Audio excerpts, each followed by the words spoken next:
think it is a real return to profitability for us and an improvement in the demand for paper, generally speaking. We've seen this improvement in demand and market conditions happening on a gradual basis for the last 9 months. In America, it's actually very good. In Europe, it's been slower, but now getting there. Well, looking at support factors at play, we have prices up and sales volumes picking up on rising demand as well, but quite a clear emphasis being placed on lower costs. Run us through your strategy in improving cost efficiencies internally and how much is really in your control. There's only so much in one's own control. I think what we have done quite efficiently is to take cost out in our own businesses in all areas that we can.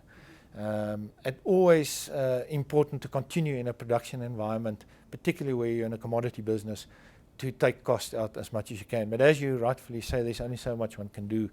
A huge proportion of our costs are outside of our own control.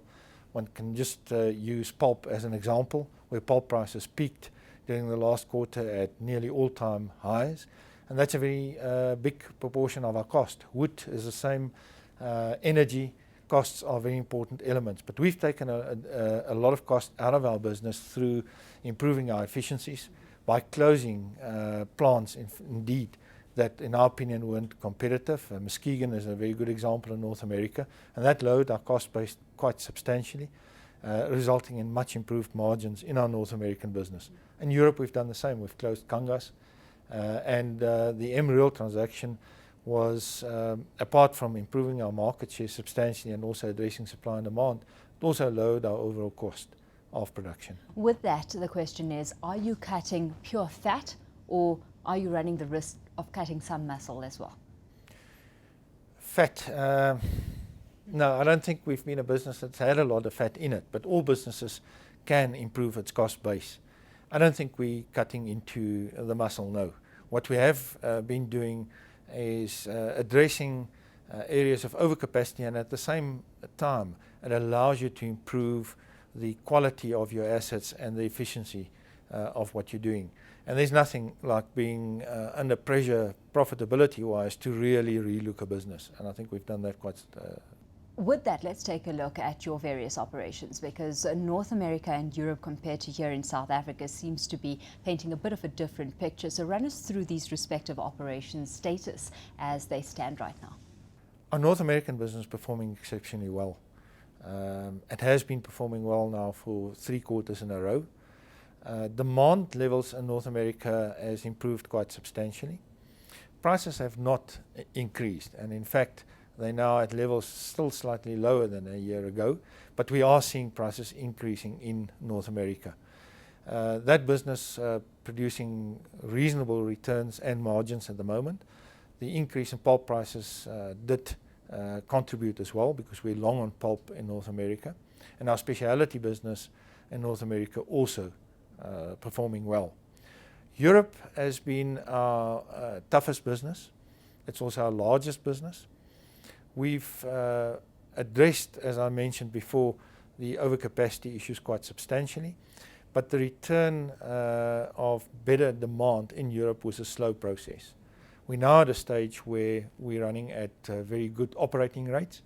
Our order books are firm and demand continues to improve. We've put prices up twice in the last 6 months in Europe, and certainly that has helped. Unfortunately, our input costs rose at a pace that exceeded that of the paper selling price increases, mainly as a result of the very high pulp prices. But that is, I think, coming to an end. We're seeing pulp prices tapering off. We've announced further price increases in Europe, and we've seen our profitability improve in Europe. We believe that will accelerate and improve quite substantially going forward in Q4. Well, in South Africa, the picture was saying a bit different, because you've got that rand strength proving to be fairly detrimental to the business here, both in terms of exports and local sales prices as well, which puts your ability to remain competitive in the local industry under pressure as well. Yeah, our export business, Cycle, the chemical cellulose business, performing very, very well. That is a very important part of our business. The high pulp prices certainly led to much improved margins. We've, as recently as a year ago, spent $500 million to commission a 30% expansion in the capacity of that plant, and that's now running at near full capacity. But yes, a strong rand does put pressure on those margins. In the local market, we've had a very tough first 2 quarters. Our third quarter has seen us improving our domestic business quite substantially.